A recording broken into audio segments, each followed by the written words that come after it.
بسم اللہ الرحمن الرحیم۔ السلام علیکم۔ ابتدا رب العزت کے نام سے جس نے جان دی جہان دیا، اور درود و سلام محمد و آل محمد پر۔ آئیے ان کے ساتھ ناصر نقوی حاضر خدمت ہے۔ ناظرین، مسئلہ عمران خان کی رہائی کا اور ریاض ملک کی طوفانی دھمکی، بول کے لب آزاد ہیں ٹاک شو میں فری ریسلنگ ایسی کہ گالم گلوچ غصے موقع لاتے سب کچھ چل گیا۔ صاحبزادہ حامد رضا کی گرفتاری میں پولیس ہوگی ناکام، اور Musarrat Jamshed Cheema P T I کی ترجمان یا بشرا بی بی کی ترجمان کے دفاعی کھلاڑی،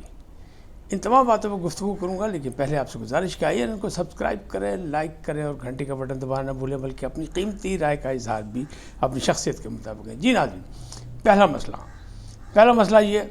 کہ جو میں کہہ رہا تھا کہ مذاکرات کا تیسرا مرحلہ حتمی ہوگا، وہ پی ٹی آئی کی طرف سے تو ہو گیا۔ انہوں نے کہا جناب ساڑھے لوگ فارغ ہیں، ہم کوئی مذاکرات نہیں ہوں گے، جبکہ حکومت ان کو ڈیٹ دے رہی تھی 28 جنوری کی، اور پی ٹی آئی نے آخری ڈیڈ لائن دی تھی 31 جنوری کی۔ لیکن وہ کہہ رہے ہیں کہ چونکہ جوڈیشل کمیشن نہیں بن رہا، رہائی کی بات نہیں ہو رہی، جو ہمارے دو مطالبات ہیں ان میں سے اگر ایک بھی مان لیا جاتا تو اب بیٹھ جاتے، تو اب ہم نہیں بیٹھیں گے۔ تاہم سیاست ہے، کچھ بھی ہو سکتا ہے، 28 تک بہت کچھ ہو سکتا ہے، کچھ بھی۔ اگر حکومت کوئی چیز اپنی نرمی دکھائے کیونکہ وہ انگیز رکھنا چاہتی ہے پی ٹی آئی کو، تو ہو سکتا ہے کہ معاملات جو ہے کسی اور طرف نکل جائیں۔ لیکن فی الحال جو ہے وہ مذاکرات بقول شیر افضل مروت بڑھ گیا۔ اچھا، بہرحال مسئلہ ہے عمران خان کی رہائی کا۔ اب مسئلہ نمبر 1 یہی ہے کہ اگر خان اعظم خان عمران خان باہر آ جائیں تو معاملات بہت سے حل ہو سکتے ہیں، ان کا خیال ہے، پی ٹی آئی کا۔ لیکن حکومت کا خیال ہے کہ جو بندہ جیل میں رہ کے ہمارے لیے مصیبت بنا ہوا ہے، وہ باہر آ کے کیا کرے گا، تو اس کی کون دے گا گارنٹی۔ پتہ ہی لگا اسلام آباد سے، اسلام آباد کے ذرائع اور فضائیں جو ہیں نا وہ مخبری کر رہی ہیں کہ ایک خاص دوست ہیں حافظ صاحب کے، جناب حافظ آصف منیر شاہ صاحب کے، ان کے سے رابطہ کیا گیا کہ بھائی تسی وچ پو ساڈی گواہی دو، اسی جو گارنٹی کہہ دو گارنٹی دیں گے، لیکن اے مسئلہ حل کراؤ، یعنی رہائی کا مسئلہ کرائے اور معاملات کو ختم کرے، اور ہم نئے سرے سے نئے معاملات، نئی دوستیاں کا آغاز کرتے ہیں۔ کہاں تک کامیاب ہوتے ہیں، کہاں تک نہیں کامیاب ہوتے، لیکن اور وہ دوست کون ہیں ابھی تک نہیں، کیونکہ اس وقت تو جو ہے اپنا محسن نقوی وہ ملک سے باہر ہے، تو یہاں کون سا دوست ہے قریبی دوست، اس کا ابھی تک نہیں۔ کچھ لوگ کہہ رہے ہیں محسن بیگ ہو سکتے ہیں، لیکن ابھی اس بات پہ نام نہیں لیا جا سکتا کہ وہ نام کنفرم نہیں ہے۔ اب دوسری جانب پی ٹی آئی کے اندر کی لڑائیاں جو ہیں وہ چل رہی ہیں، مسلسل چل رہی ہیں۔ فواد چودھری صاحب جو ہیں وہ کر رہے ہیں، مطلب باقاعدہ وکالت کرنے کی کوشش کر رہے ہیں، وہ ان ہونے کی کوشش کر رہے ہیں، اور جو ان ہیں وہ انہیں آؤٹ کرنے کی کوشش کر رہے ہیں۔ لیکن دلچسپ جو ٹویٹ آئی ہے وہ آئی ہے مسرت جمشید چیمہ کی، کہ میں ہوں بشرا بی بی کی ترجمان، اور مجھے خان صاحب نے کہا ہماری بہت قربانیاں ہیں، اور اس پہ بڑا انہوں نے کہا پذیرائی کی، اور انہوں نے کہا جناب آپ ترجمانی کریں۔ اب جو ترجمان ہیں بشرا بی بی کی، مشال یوسف زئی، وہ میدان عمل میں آ گئے۔ انہوں نے کہا بھائی یہ کیا بات ہے، آ گئے تسی کتوں آ گئے ہو جناب؟ انہوں نے جواب دیا کہ نہیں، جب خان صاحب نے آپ کو کہا تو انہوں نے کہا آپ دفاعی گیم کریں، دفاعی کھلاڑی بنیں، آپ بشرا بی بی کی دفاع کریں، کوشش کریں، جو لوگ ٹرولنگ کر رہے ہیں کیونکہ وہ غیر سیاسی پارٹی ہے اور روحانی شخصیت ہے، لیکن یہ نہیں کہ آپ ترجمان ہیں پی ٹی آئی کی یا بشرا بی بی کی، تو یہ ایسا نہیں۔ انہوں نے کہا میں مشال یوسف زئی ترجمان ہوں، ترجمانی میں کروں گی، آپ صرف دفاعی کھلاڑی بنیں۔ تو یہ بات ہوگی۔ اب اس کے بعد آگے چلے تو بات آتی ہے صاحبزادہ حامد رضا، یہ جو سنی اتحاد کونسل کے سربراہ ہیں، انہوں نے گزشتہ شام یہ اطلاع دی تھی ٹویٹ پہ کہ مجھے گرفتار کرے گی پولیس، اور بھاری نفری نے میرا گھراؤ کر لیا، اور مجھے ہو سکتا ہے کہ گرفتار کر لیا جائے۔ کس کیس میں کیسے کہتے کوئی کچھ نہیں بتا رہا، وارنٹ میرے ہیں یا نہیں ہے، کسی کی طرف سے مجھے کوئی اطلاع نہیں دی گئی، لیکن میری گرفتاری کے انتظامات کیے جا رہے ہیں۔ تو ہوا یہ کہ پولیس کی بھاری نفری ان کی رہائش گاہ پر پہنچ گئی، ان کے مدرسے میں، بلکہ وہ جو رضویہ مدرسہ رضویہ جو ہے وہاں پہنچ گئی۔ لیکن جناب فارمولہ چلا حضرت مولانا پیر سیاست فضل الرحمان کا، اور طلباء آگے سامنے، انہیں نے بن گئی دیوار، اور اس دیوار نے پولیس کو آگے نہیں بڑھنے دیا، اور حامد رضا کی گرفتاری نہیں ہوئی، اور جناب ناکام لوٹنا پڑا پولیس کو، پولیس گرفتار نہیں کر سکی۔ لیکن ابھی تک کسی نے یہ نہیں بتایا، نہ حامد رضا کو پتہ ہے، نہ کسی نے بتایا کہ وارنٹ تھے نہیں تھے یا کس مقدمے میں ان کو گرفتار کرنے کی بات کی جا رہی تھی۔ اب بات کرتے ہیں کہ بول کہ لب آزاد ہیں تیرے، ٹاک شو میں فری لیسننگ، یہ کوئی نئی بات نہیں، پہلے بھی 2-3 دفعہ ہو چکا ہے۔ عرفان اللہ جو ہیں مشاہد اللہ کے صاحبزادے، ان کا اور شیر افضل مروت کا جوڑ پڑا تھا، اور پھر فیصلہ نہیں ہو سکا کس نے کس کو زیادہ مارا، تاہم اب دوستی ہو چکی ہے، صلح ہو چکی ہے۔ اب پھر ایک کیس ہوا، اس کے درمیان ایک اور بھی کیس ہوا تھا، لیکن اب پھر ایک کیس ہوا۔ وہ کیس کیا ہوا؟ وہ ہوا جناب اختیار ولی اور نعیم حیدر پنچوتا، یہ تھے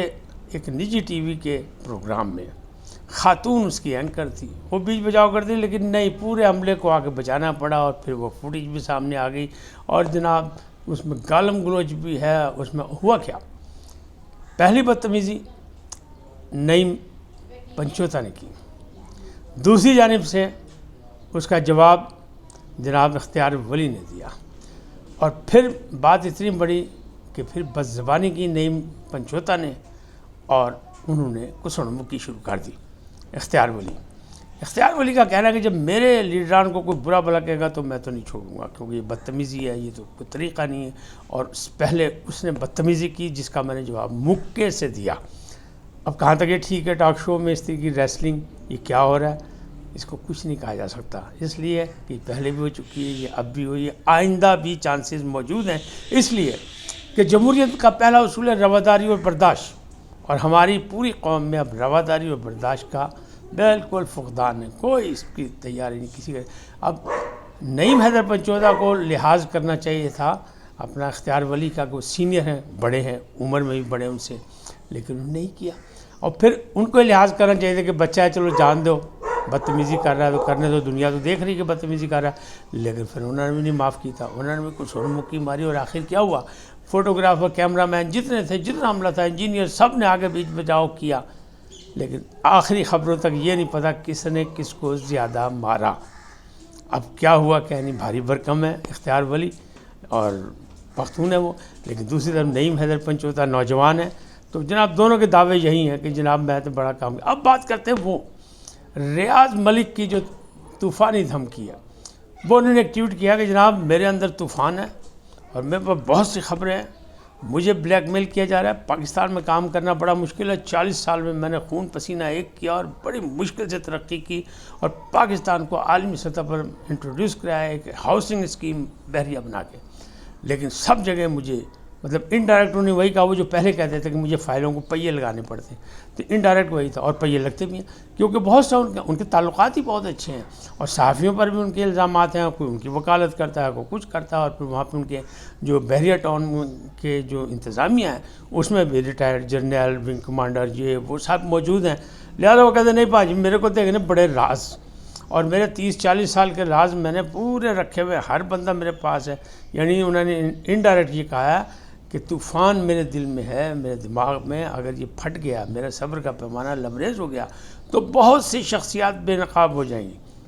تو قومی مفاد میں تو کر دینا چاہیے، جب آئین بالائے طاق رکھ دیا جاتا ہے کہ اعلیٰ ترین مفاد میں اور جا کے قبضہ کر لیا جاتا ہے حکومت میں، تو اعلیٰ ترین مفاد میں یہ راز بھی انہیں فاش کر دینا چاہیے۔ ریاض ملک صاحب کو اب مصیبت آئی، لیکن وہ کریں گے نہیں، کیوں؟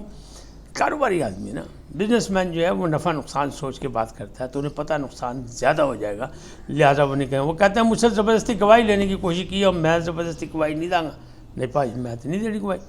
اچھا وہ یہ نہیں کہتے کہ فلانے کے ساتھ زیادتی ہو رہی ہے، یا فلانا غلط ہے، یا فلانا صحیح ہے،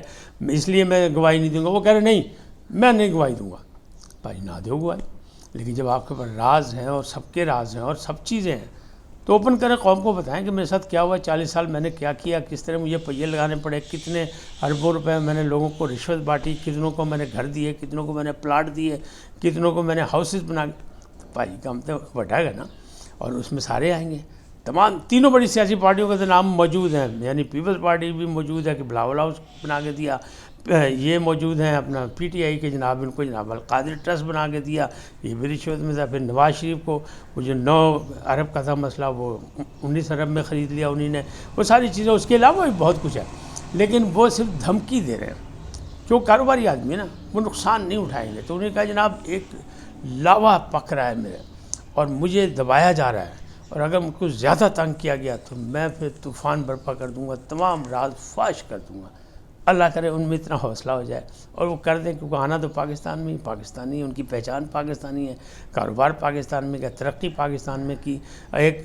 عام اسٹینوں سے لے کے اتنی یعنی باقاعدہ ایک وہ بن گئے، ٹائکون بن گئے پراپرٹی. عقل، دماغ یا پلاننگ یا منصوبہ بندی ان کی اپنی، لیکن بہرحال ہوا تو سب کچھ پاکستان میں. پاکستان کی پہچان بن رہے ہیں، دبئی میں بھی کالونی بنا رہے ہیں، وہاں پہ بھی نیب نے جو ایک وہ دیا نا ایک پریس ریلیز، اس کا یہ رسپانس ہے، رد عمل ہے، جس پہ انہوں نے شور مچایا کہ معلوم نہ ڈراؤ، نہیں تو میرے کو بھی بہت پوچھے گا. اور اس میں سارے ہی ہوں گے، یعنی کوئی نہیں بچے گا، نہ صحافی، نہ جج، نہ جرنیل، نہ کوئی کچھ نہیں بننا، سیاستدان کوئی نہیں بچے گا. تو دھمکی ان کی پکی ہے. بہرحال اس وقت تک اتنا ہی، پھر ملیں گے نئے موضوع کے ساتھ. جاتے جاتے آپ سے درخواست، آئیے ان کو سبسکرائب کریں، لائک کریں، گھنٹی کا بٹن دبانا نہ بھولیں، اور اپنی قیمتی رائے کا اظہار اپنی شخصیت کے مطابق کریں، بلکہ اپنے حلقہ احباب میں اس کو شیئر کر دیں تو میں آپ کا خصوصی شکر گزار ہوں. سدا سلامت رہیں. اللہ نگہبان.